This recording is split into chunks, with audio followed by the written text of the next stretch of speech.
Strawberry pick করতে যাচ্ছি। খুব ভালো লাগে আমার, স্ট্রবেরি খেতে খুব ভালো লাগে। স্ট্রবেরি নিয়ে গিয়ে কি করবো, জ্যাম বানাবো। ওই দেখো একটা আসছে। স্ট্রবেরি পিক করতে গেছিল, সেখান থেকে স্ট্রবেরি গুলো নিয়ে এসেছি। হ্যাঁ, একদম মানে টাটকা, একদম গাছ থেকে নিজে হাতে তুলে নিয়ে এসেছি। তো এটার এখন জ্যাম বানাবো। আর এটা হচ্ছে র্যাসবেরি, এই র্যাসবেরিও তুলে নিয়ে এসেছি। যা খেতে, ওখানে তো খেয়েছি, আবার নিয়ে এসেছি। এখন এটা চাটনি বানাবো, রাসবেরিটার চাটনি বানাবো। আর এটা জ্যাম করে রেখে দেবো, তো অনেকদিন থাকবে। স্ট্রবেরি গুলোকে আমি এইভাবে কেটে নিচ্ছি ছোট ছোট করে। তারপরে এর মধ্যে আমি ম্যাশ করে নেবো ভালো করে।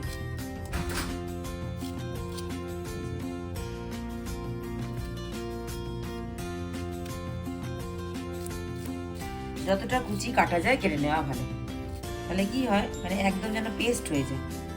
আবার মিক্সারে দিলে চলবে না। এখানে আমি একটা লেবু নিয়েছি, এটার অর্ধেকটা দেব। আর এই যে এটা রস করা আছে, এটা দিয়ে রস করে দেব। আর এই যে স্ট্রবেরি গুলো কাটা হয়ে গেছে না, এখন এটা হাত দিয়ে ভালো করে চটকে নেব। ম্যাশার দিয়ে করতে হয়, তো আমি হাত দিয়ে করলে একটু বেশি ভালো হবে। আর কি সুন্দর গন্ধ, এই যে হাত দিয়ে মানে একদম ভালো করে, মিক্সারে দিলে চলবে না, হাত দিয়ে এরকমভাবে পেস্ট করতে হবে। এরকম ভাবে চটকে নিলাম একদম। আর একটু যদি গোটা গোটা থাকে কোনো অসুবিধা নেই, কারণ ওটা যখন রান্নাটা করবো তখন ওটা গলে যাবে। এই যে হাত দিয়ে এরকম ভাবে ভালো করে চটকে নিতে হবে। কি কালার! আর লেবুর রস, এই যে আধখানা লেবু, এই যে এই লেবুর আধখানা দিয়েছি, এই লেবুটা হাফ, আর এটা চিনি আছে। এবার আমি গ্যাসটা জ্বালিয়েছি, আমি এর মধ্যে ঢেলে দিলাম।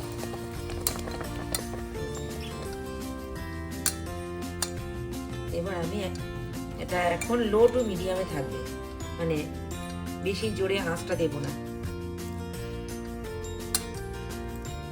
আমি এখানে এই চিনিটা দিয়ে দিলাম।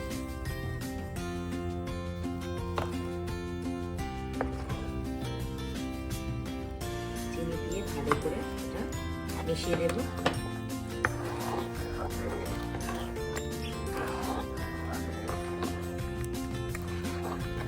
স্ট্রবেরি যখন পেস্ট করা হয় যে থাকে লাস্টে, ওটা যদি মুখের মধ্যে মেখে নেওয়া যায় তাহলে একটা টোনারের কাজ করে।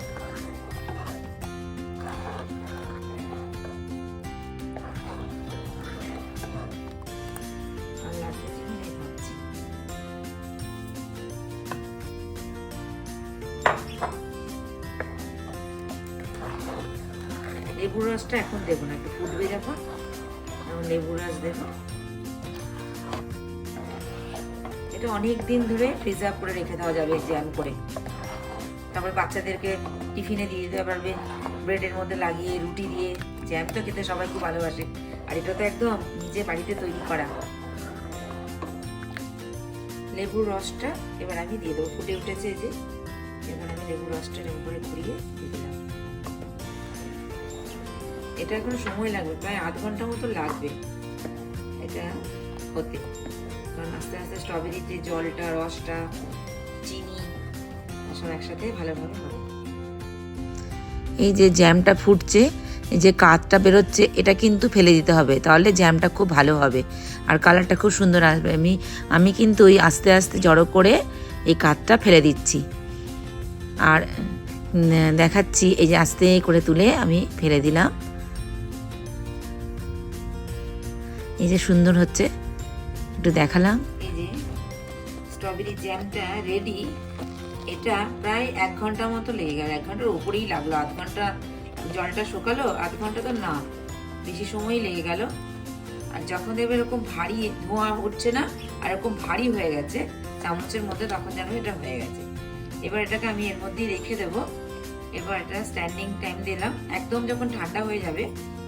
আর এই যে বাসনটা রয়েছে, এই যে কাঁচের বাটিটা, এটা আমি মাইক্রোওভেনে গরম করে নিয়েছি, এটা গরম আছে। এটা যখন একটু নর্মাল হবে তখন আমি এটার মধ্যে এটা শিফট করে দেবো। এর মধ্যে আমি এটা রেখে দিলাম। তো বাড়িতে আমি এরকম জ্যাম বানিয়ে নিলাম।